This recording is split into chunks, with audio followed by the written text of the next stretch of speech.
श्री गणेशाय नमः। शांताकारं भुजगशयनं पद्मनाभं सुरेशं विश्वाधारं गगनसदृशं मेघवर्णं शुभांगं लक्ष्मीकान्तं कमलनयनं योगिभिर्ध्यानिगम्यं वन्दे विष्णुं भवभयहरं सर्वलोकैकनाथं। प्रह्लाद नारद पराशर पुंडरीक व्यासाम्बरीश शुकशौनक भीष्मदालभ्यान् रुक्मांगदार्जुन वसिष्ठ विभीषण आदीन पुण्यानिमान परम भागवतान् स्मरामि। शुरू करते हैं। श्री रंती देव जी का चरित्र पढ़ेंगे।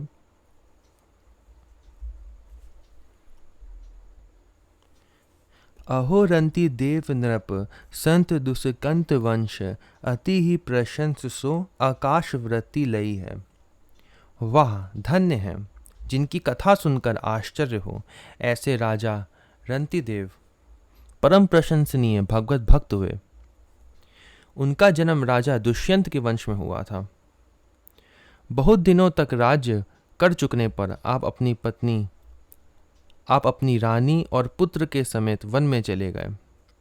वहां जाकर आपने आकाश वृत्ति स्वीकार की। भूखे को न देख ही सके आवे सो उठाई देत नेति न ही करे भूखे देह छीन भई है।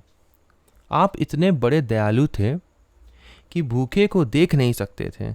उसे तृप्त करने के लिए जो कुछ भी होता उसे उठाकर दे देते थे।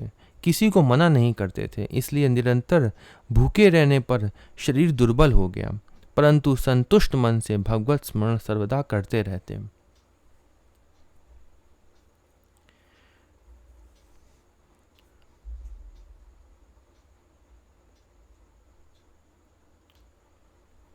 चालीस और 8 दिन पीछे जल अन्न आयो, दियो विप्र शूद्र नीच श्वान ये नहीं है। एक बार ऐसा हुआ कि 48 दिन बिना भोजन जलपान के ही बीत गए। कितने दिन लिखा है? 48 दिन। 48 दिन तक रंती देव जी ने कोई भी भोजन नहीं किया। उसके बाद सुंदर प्रसाद रूप अन्न जल प्राप्त हुआ। उनको उसके बाद कुछ भोजन मिला। ठीक है, लिखा है प्रसाद रूप में अन्न जल उनको मिला कुछ।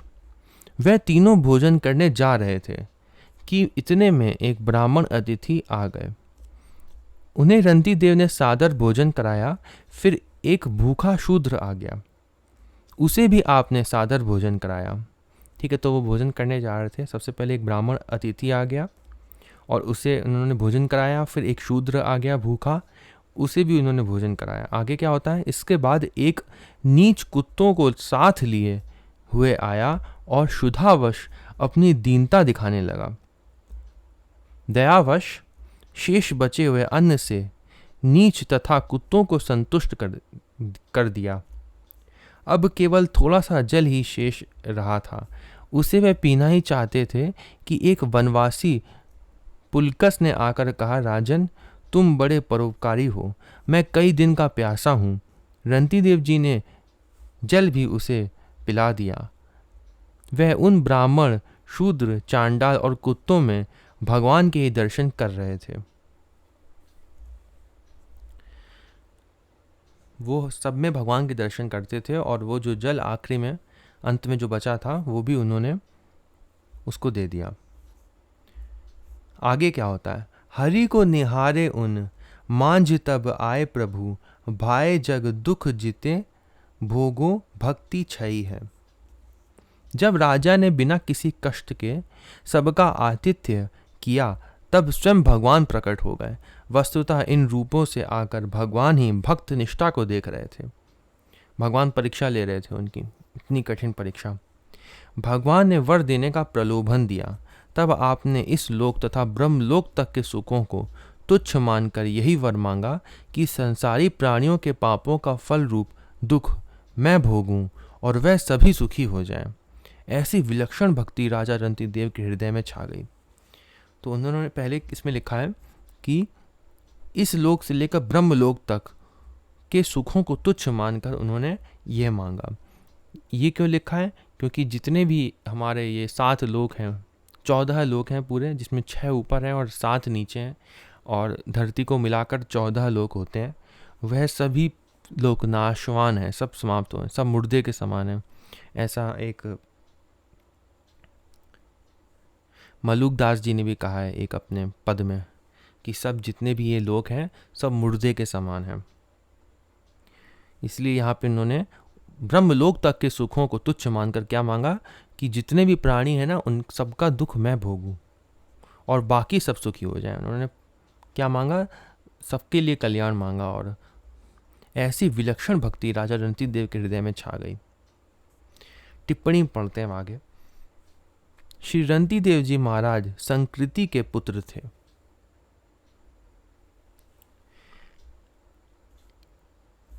तत्वज्ञ पुरुष, हरि को निहारे उन मांझ, इसके लिए लिखा हुआ है, ये गीता का है।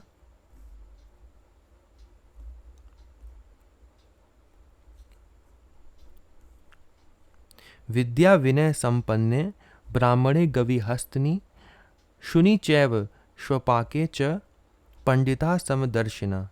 अर्थ इसका क्या लिखा है? तत्वज्ञ पुरुष विद्या और विनय से युक्त ब्राह्मण तथा गौ, हाथी, कुत्ते और चांडाल में भी समभाव से एक ही आत्मा व परमात्मा को देखने वाले होते हैं। इसके लिए लिखा था, ये गीता में लिखा है ना ऐसा कि गौ, हाथी, कुत्ते और चांडाल सब में केवल परमात्मा को देखते हैं वो जो भगवान के भक्त होते हैं। इसमें तत्वज्ञ पुरुष लिखा है उसके लिए। जग दुख जीते भोगूं, इसके लिए क्या लिखा है? मैं भगवान से आठों सिद्धियों से युक्त परम गति नहीं चाहता, और तो क्या मैं मोक्ष की भी कामना नहीं करता। मैं चाहता हूं तो केवल यही कि मैं संपूर्ण प्राणियों के हृदय में स्थित हो जाऊं और उनका सारा दुख मैं ही सहन करूं, जिससे और किसी भी प्राणी को दुख ना हो। यही रणजीत देव जी ने मांगा था। ये एक श्लोक दिया हुआ है उसका।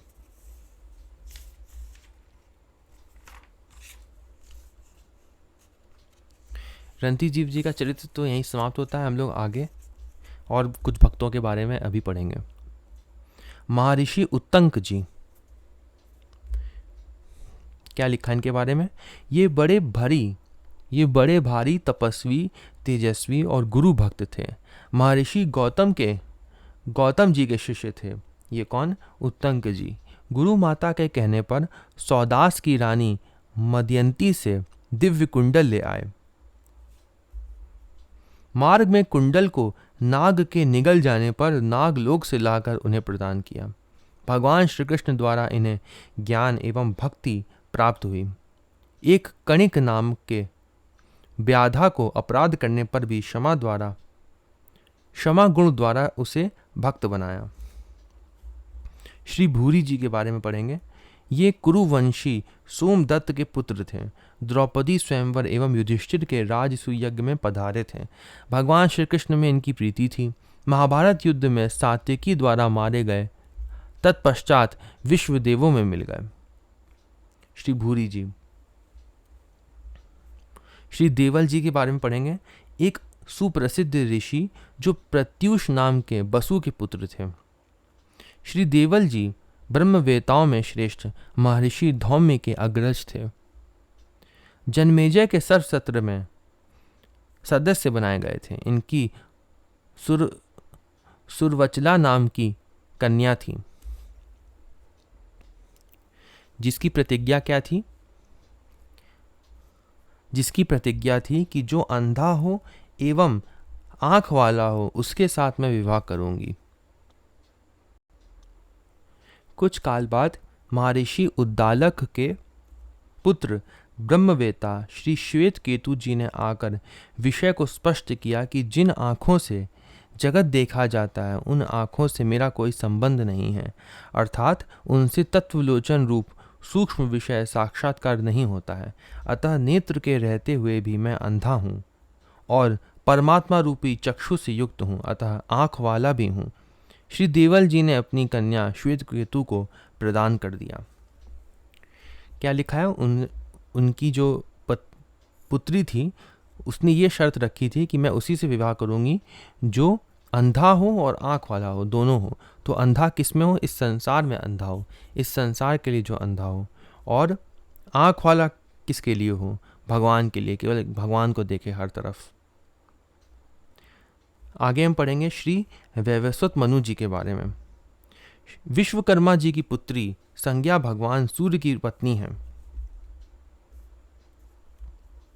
विश्वकर्मा जी की पुत्री संज्ञा भगवान सूर्य की पत्नी है। उनके गर्भ से वैवस्वत मनु का जन्म हुआ। विवस्वान सूर्य के पुत्र होने से वैवस्वत कहलाए। ये 14 मनुओं में 7वें मनु हैं। ये ही वर्तमान के मनवंतर अधिपति हैं। 14 मनवंतर होते हैं ना, तो उसमें ये 7वें हैं और यही वर्तमान मनवंतर चल रहा है। आगे हम पढ़ेंगे राजऋषि नहुष जी के बारे में। इनका चरित्र जो है वो श्रीमद् भागवत में अच्छे से दिया हुआ है, तो इसीलिए यहाँ पे थोड़ा कम दिया है। जितना दिया है उतना पढ़ेंगे। महाराज नहुष महान तेजस्वी, यशस्वी, धर्मिष्ठ और दानी थे। देवराज इंद्र ने जब वृत्रासुर का वध किया तब ब्रह्म हत्या से पीड़ित होकर जल में छिप गए। राज्य में अराजकता फैलने के कारण ऋषियों ने नहुष को तेज बल प्रदान कर इंद्रासन पर अभिषेक कर दिया। इंद्राणी को देखकर नहुष मोहित हो गए, जिससे इंद्राणी को महल में आने की आज्ञा दी। इंद्राणी देवगुरु बृहस्पति जी की शरण में गई। बृहस्पति जी ने उपाय बताया कि नहुष से कहो कि ऋषियों की पालकी में बैठकर आए। इंद्राणी ने ऐसा ही किया। नहुष ऋषियों की पालकी में बैठकर आ रहा था। नहुष सर्प अर्थात जल्दी चलो इस प्रकार ऋषियों को शासित कर रहे थे।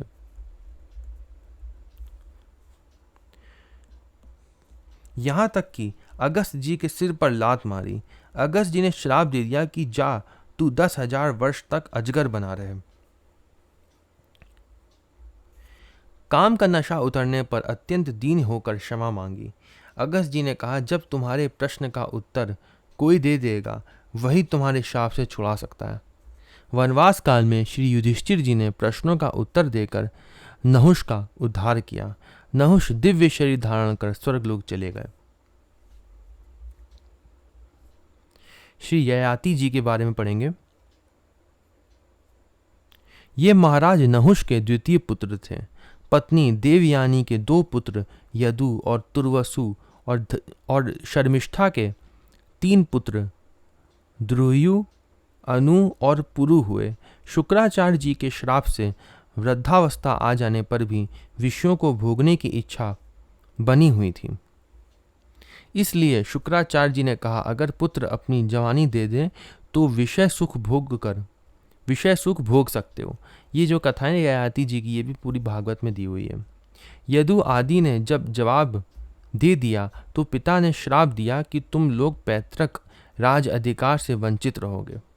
इनके 4 पुत्र थे ना, और जो सबसे छोटे वाले थे ना, उन्होंने इनको अपना शरीर दे दिया था। तो क्या लिखा है इसमें आगे, सबसे छोटे पुत्र पुरु ने पिता की आज्ञा का पालन किया, जिससे उसे राज्य अधिकार दिया गया। सहस्र वर्ष बीत जाने पर राजा को वैराग्य हो गया। लिखा है सहस्र वर्ष तक। तो जो इनके पुत्र थे उन्होंने कहा कि हाँ पिताजी, आप मेरा शरीर जो है ना वो ले लीजिए। पुत्र जो होता है वो इसीलिए होता है कि पिता के काम आ सके। वो उन्होंने ऐसा कुछ कहा था और कहा कि आप मेरा शरीर ले लीजिए। ययाति जी ने कहा था कि अभी मुझे भोगों में वैराग्य हुआ नहीं है और अभी मुझे और भोग भोगने हैं, तो इसलिए मुझे शरीर चाहिए एक। तो इनके सबसे छोटे पुत्र ने इनको दे दिया था। फिर इन्होंने सहस्र वर्ष तक उन भोगों को भोगा, लेकिन फिर भी वो उससे विरक्त, उससे वो आसक्ति उनकी उसमें छूटी नहीं। तब आगे क्या हुआ, तब उनको वैराग्य हुआ कि इतने वर्ष बीत गए तब भी अगर ये भोग नहीं छूटे तो ये कभी नहीं छूटेंगे। सहस्र वर्ष बीत जाने पर राजा को वैराग्य हो गया, क्योंकि बुझे न काम अग्नि तुलसी कहूँ विषय भोग बहु घीते, विनय पत्रिका का है। वह पुरु को जवानी लौटाकर वन में चले गए। स्वर्ग में जाने पर अपने मुख से पुण्यों का बखान करने पर इंद्र ने स्वर्ग से गिरा दिया, क्योंकि पुण्यों का बखान करने पर पुण्य क्षीण हो जाते हैं। तत्पश्चात कन्या माधवी के पुत्र अष्टक, जो वेद वेता ऋषि थे, अष्टक के पुण्य फल से राजा ययाति पुनः स्वर्ग में पहुंच गए।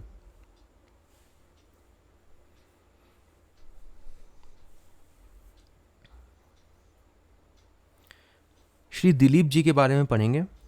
ये अंशुमान के पुत्र अयोध्या के राजा थे। ये भी इक्ष्वाकु वंशी हैं। बड़े पराक्रमी थे, यहाँ तक कि देवराज इंद्र की भी सहायता करने जाते थे। इतने बड़े पराक्रमी थे। इक्ष्वाकु वंशी जितने भी थे वो सभी बहुत पराक्रमी थे वो। जैसे हमने रघु जी के बारे में पढ़ा ही था पिछली कुछ वीडियोस में, वैसे ही दिलीप जी भी बहुत प्रतापी थे। देवासुर संग्राम में भाग लिया था। वहां से विजय उल्लास से भरे राजा लौट रहे थे। रास्ते में कामधेनु खड़ी मिली, लेकिन उसे प्रणाम नहीं किया। तब कामधेनु ने श्राप दे दिया कि तुम पुत्रहीन होगा। हाँ, यदि मेरी संतान तुम्हारे ऊपर कृपा कर देगी तो भले ही संतान हो सकती है। श्री वशिष्ठ जी की कृपा से उनकी होमधेनु नंदिनी गौ की सेवा करके पुत्र श्री रघु जी को प्राप्त किया। श्री पुरु जी ये पौरव वंश के प्रवर्तक आदि पुरुष थे। इनका गुरुजनों के प्रति बड़ा आदर भाव था। आप ययाति के छोटे पुत्र थे।